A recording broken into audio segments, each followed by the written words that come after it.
नमस्कार दोस्तों, कैसे हैं आप सब लोग। उम्मीद करती हूँ अच्छे होंगे। Welcome back to my channel study with Neha ma'am. आज मैं आपके लिए लेकर आई हूँ संस्कृत क्लास 8वीं की ये बुक है। इसका चैप्टर नंबर 9 सप्तभगिन्यः। आज हम इसके क्वेश्चन आंसर करेंगे बहुत ही सरल, बहुत ही आसान भाषा से। आज हम इसके क्वेश्चन आंसर करने वाले हैं।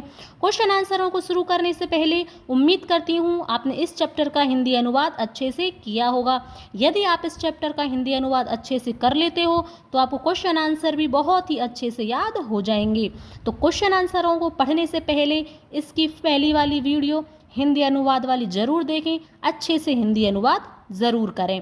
अब हम इसको शुरू करने वाले हैं। क्वेश्चन नंबर 1, उच्चारणम कुरुत सुप्रभातम चतुर्विंशतिः सप्तभगिन्यः गुणगौरवदृष्ट्यः महत्वाधायिने द्विसप्ततितमे प्राकृतिक संपत्तिः पुष्पस्तवक सदृशानि पर्व परंपराभिः वंशवृक्ष निर्मितानां वंशो उद्योगो अयम अंतरराष्ट्रीय ख्यातिम।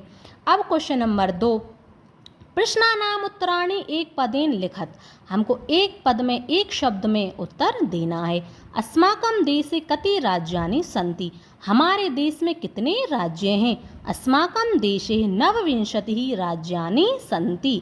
प्राचीने इतिहासे का स्वाधीनः आसन्। अपने प्राचीन इतिहास में कौन स्वतंत्र थे। प्राचीने इतिहासे सप्तभगिन्यः स्वाधीना आसन्। केषां समवाय सप्तभगिन्य इति कथ्यते। केषां किनके समूह को सप्तभगिन्य इस प्रकार से कहते हैं। सप्त राज्यानां समवाय सप्तभगिन्य इति कथ्यते। अस्माकं देशे कति केंद्र शासित प्रदेशाः सन्ति। हमारे देश में कितने केंद्र शासित प्रदेश हैं। अस्माकं देशे सप्तः केंद्र शासित प्रदेशाः सन्ति। सप्तभगिनी प्रदेश कहा उद्योग सर्व प्रमुख है। सप्तभगिनी प्रदेश जो ये 7 राज्य हैं, इनमें कौन सा उद्योग सबसे प्रमुख है। सप्तभगिनी प्रदेश वंशो उद्योग सर्व प्रमुख। अब हम इसका तीसरा क्वेश्चन, पूर्ण वाक्येन उत्तराणि लिखत। हमको पूर्ण वाक्य में उत्तर देना है। भगिनी सप्तके कानि राज्यानि सन्ति। जो भगिनी सप्तके हैं, ये 7 सिस्टर्स हैं, इनमें कौन कौन से राज्य आते हैं। भगिनी सप्तके इमानी राज्यानि सन्ति। 7 सिस्टर्स में ये राज्य आते हैं। अरुणाचल प्रदेश, असम, मणिपुरम, मिजोरम, मेघालय, नागालैंड, त्रिपुरा, चेती। यानी कि अरुणाचल प्रदेश, असम, मणिपुर, मिजोरम, मेघालय, नागालैंड और त्रिपुरा। इमानी राज्यानि सप्तभगिन्य इति किमर्थम कथ्यन्ते। इन राज्यों को सप्तभगिन्य है, 7 सिस्टर्स क्यों कहते हैं, या इनको 7 सिस्टर्स क्यों कहा गया है। सामाजिक सांस्कृतिक परिदृश्यानां साम्याद इमानी उक्तोपाधिनां प्रथितानि। यानी कि इन 7 राज्यों की सामाजिक और सांस्कृतिक परिदृश्य है, सामाजिक सांस्कृतिक जो संस्कृति है वह समान है, इसीलिए इनके लिए यह 7 सिस्टर्स की सप्तभगिन्य की उपाधि दी गई है। सप्तभगिनी प्रदेश के निवसन्ति। सप्तभगिनी प्रदेश है, इसमें के यानी कि कौन निवास करते हैं। गारो, खासी, नागा, मिजो प्रभृत्य है बहव जनजातियाँ अत्र निवसन्ति। गारो, खासी, नागा और मिजो बहव ऐसी अनेक जनजातियाँ यहाँ निवास करती हैं। एतत् प्रादेशिकः कई निष्णातः सन्ति। इस प्रदेश के लोग कई किस्में निष्णातः निपुण हैं। एतत् प्रादेशिकः स्वलीलः कलाभिश्चः निष्णातः। यहाँ के लोग स्वलीलः अपनी क्रियाओं में, कलाओं में निपुण हैं। वंश वृक्ष वस्तूनाम उपयोग कुत्र क्रियते। बांस के पेड़ों का उपयोग कहाँ किया जाता था। इनसे बनी हुई वस्तुओं का उपयोग कुत्र कहाँ पर किया जाता था। वस्त्राभूषणेभ्यः गृह निर्माण पर्यंतम वंश वृक्ष वस्तूनाम उपयोग क्रियते। यानी कि वस्त्र आभूषणों से लेकर के घर बनाने तक की जो सभी क्रियाएं हैं, सभी कार्य हैं, उनमें बांस के पेड़ों का काम किया जाता था, उनको ही उपयोग में लिया जाता था।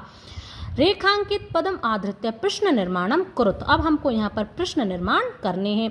प्रश्न निर्माण करने से पहले जब भी आप प्रश्न निर्माण करो तो उसके बाद प्रश्नवाचक चिन्ह ये लगाना ना भूलें। यदि आपने इसको नहीं लगाया तो आपका वाक्य पूरा का पूरा गलत हो जाएगा। तो इसलिए प्रश्न निर्माण करने से पहले आपको ये बात ध्यान रखनी है कि आप क्वेश्चन मार्क जरूर लगाएं।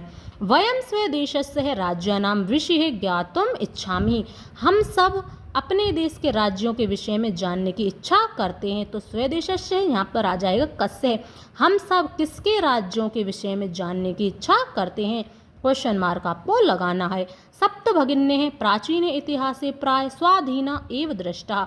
जो सप्त भगिन्य हैं, 7 सिस्टर्स हैं, अपने प्राचीन इतिहास में प्राय स्वतंत्र ही दिखाई देते थे। या अब देखो इसका क्वेश्चन बनेगा कहा, यानी कि कौन अपने प्राचीन इतिहास में स्वतंत्र ही दिखाई देते थे। प्रदेशे अस्मिन् हस्तशिल्पानां बाहुल्यं वर्तते। इस प्रदेश में हस्तशिल्प का बाहुल्य अधिकता है। अस्मिन् देशे केशाम, इस प्रदेश में केशाम किसकी अधिकता है, क्वेश्चन मार्क आपको लगाना है। एतानि राज्यानि तु भ्रमणार्थम स्वर्ग सदृशानि। एतानि राज्यानि, ये सभी राज्य तो घूमने में स्वर्ग के समान हैं। अब स्वर्ग के समान यहाँ पर आ जाएगा कीदृशानि, यानी कि कैसे, किसके समान। एतानि राज्यानि तो भ्रमणार्थम कीदृशानि, ये सभी राज्य घूमने में कीदृशानि कैसे हैं। अब देखो क्वेश्चन नंबर 5, यथा निर्देशम उत्तरथ। अब हमको इनके अनुसार यहाँ पर उत्तर देना है। महोदय मैं भगिनी कथयति, मेरी बहन कहती है। अत्र में इति सर्वनाम पदम कस्य प्रयुक्तम। यहाँ पर जो ये सर्वनाम शब्द है किसके लिए प्रयुक्त हुआ है, यह जो सर्वनाम शब्द है यह स्वरारय, स्वरा के लिए प्रयुक्त हुआ है। सामाजिक सांस्कृतिक परिदृश्यानां साम्याद इमानि उक्तोपाधिनां प्रथिताम्। अस्मिन् वाक्ये प्रथितानि इति पदस्य कर्तृपदम किम। कहने का तात्पर्य इसका ये है कि इसमें प्रथितानि, ये है आपकी क्रिया, तो इसका कर्ता कौन होगा, तो इसका कर्ता है इमानी, ये इसका कर्ता हो गया। एतेषां राज्यानां पुनः संगठनम विहितम। इन राज्यों का पुनः फिर से संगठन हुआ। अत्र संगठनम इति कर्तृपदम, यह कर्ता है। क्रियापदम किम, तो इसकी क्रिया क्या होगी, इसकी क्रिया होगी विहितम। अत्र वंश वृक्षाणां प्राचुर्यम विद्यते। यहाँ पर बांस के पेड़ों की प्राचुर्यम यानी कि अधिकता है। अस्मात् वाक्यात् अल्पता इति पदस्य विपरीतार्थक पदम चित्वा लिखत। यहाँ पर हमको अल्पता का विलोम पद बताना है। तो अल्पता यानी कि कम, प्राचुर्यम यानी कि अधिकता, तो ये हो गया इसका विलोम। क्षेत्र परिमाणे इमानि लघुनि वर्तन्ते। क्षेत्रफल की दृष्टि से तो यह छोटे हैं, छोटे राज्य हैं, लघु राज्य हैं। वाक्यात् सन्ति इति क्रियापदस्य समानार्थक पदम चित्वा लिखत। हमको यहाँ पर संति का अर्थ भी होता है और वर्तन्ते का भी होता है। या तो हम यहाँ पर लिख सकते हैं इमानि लघुनि वर्तन्ते, या हम यहाँ पर संति भी कर सकते हैं। तो संति की जगह पर आ जाएगा यहाँ पर वर्तन्ते। अब देखो पाठात चित्वा तद्भव पदानां कृते संस्कृत पदानि लिखत। अब हमको यहाँ पर इनके संस्कृत शब्द लिखने हैं। 7 को संस्कृत में कहते हैं सप्त, बहन भगिनी, संगठन संगठनम, बांस को वंश, आज को अध्यय, खेत को क्षेत्रम। अब देखो भिन्न प्रकृति पदम चिनुत। अब हमको भिन्न शब्द इनमें से लिखना है। गच्छति पठति धावति, अहसत क्रीडति। तो इसमें से भिन्न है अहसत। ये क्यों है भिन्न, क्योंकि गच्छति पठति धावति क्रीडति ये वर्तमान काल की क्रिया है, अहसत ये भूतकाल की क्रिया है। छात्रः लेखक सेवकः शिक्षकः लेखिका क्रीडकः। अब इनमें से आपका अलग होगा लेखिका, क्यों, ये सभी पुल्लिंग शब्द हैं और ये स्त्रीलिंग शब्द है। पत्रम मित्रम पुष्पम आम्रह फलम। अब इनमें से अलग है आम्रह, क्यों, क्योंकि ये सभी नपुंसक लिंग में हैं और ये यहाँ पर पुल्लिंग में लिखा हुआ है। व्याघ्रः भल्लूकः गजः कपोतः शाखः वृषभः सिंहः। इनमें से भिन्न होगा कपोतः, क्यों, क्योंकि ये सभी जानवर हैं और कपोत कबूतर एक पक्षी है। पृथ्वी वसुंधरा धरित्री यानम वसुधा। इनमें से भिन्न होगा यान, क्यों, क्योंकि ये सभी पृथ्वी के धरती के पर्यायवाची हैं। यानम एक अलग शब्द है। अब देखो विशेष्य विशेषणानाम उचितम मेलनम कुरुत। आपको पहले ये पता होना चाहिए कि विशेषण और विशेष्य किसे कहते हैं। तो विशेषण किसे कहते हैं? संज्ञा और सर्वनाम की विशेषता बताने वाले जो शब्द होते हैं उनको हम विशेषण कहते हैं, और विशेष से जिस शब्द की विशेषता बताई जाती है उसे हम विशेष्य कहते हैं। तो पहले क्वेश्चन को करने से पहले आपको विशेषण विशेष्य जरूर आने चाहिए। अब देखो, अयम, अयम का विशेष्य होगा प्रदेश है। सांस्कृतिक विशिष्टायाम भारत भूमौ महत्वाधायिनी संस्कृति प्राचीने इतिहासे एकः समवायः। ये थे आपके चैप्टर नंबर 9 के क्वेश्चन आंसर। बहुत ही सरल, बहुत ही आसान तरीके से मैंने आपको ये करा दिए हैं। उम्मीद करती हूँ आपको पसंद आएंगे।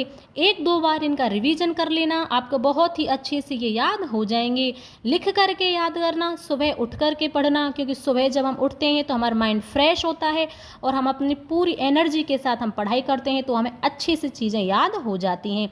आपकी बोर्ड की क्लास हैं तो आपको अच्छे से पढ़ाई करनी है, तो अच्छे से पढ़ें, बार बार पढ़ें, क्योंकि कोई भी बच्चा इतना इंटेलिजेंट नहीं होता है कि उसको एक ही बार में याद हो जाए। सारे बच्चे समान होते हैं, बस जो बच्चा आपकी क्लास में ज़्यादा इंटेलिजेंट है वो रिवीजन ज़्यादा करता है। आपको बताता नहीं होगा पर वो रिवीजन ज़्यादा करता है, इसीलिए वो इंटेलिजेंट होता है। जितने भी इंटेलिजेंट बच्चे हैं वो ज़्यादा रिवीजन करते हैं, इसलिए वो इंटेलिजेंट होते हैं। तो आज से आप भी इंटेलिजेंट बने। एक बार, दो बार, तीन बार चीज़ों को पढ़ें, बार बार पढ़ें जब तक वो आपको याद ना हो जाए। कठिन चीज़ को इतनी बार पढ़ो जब तक कि वो आपको सरल ना लगने लगे।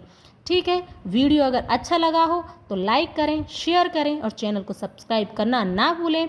यदि पढ़ाने का तरीका थोड़ा सा भी पसंद आया हो तो अच्छे अच्छे कमेंट्स करें।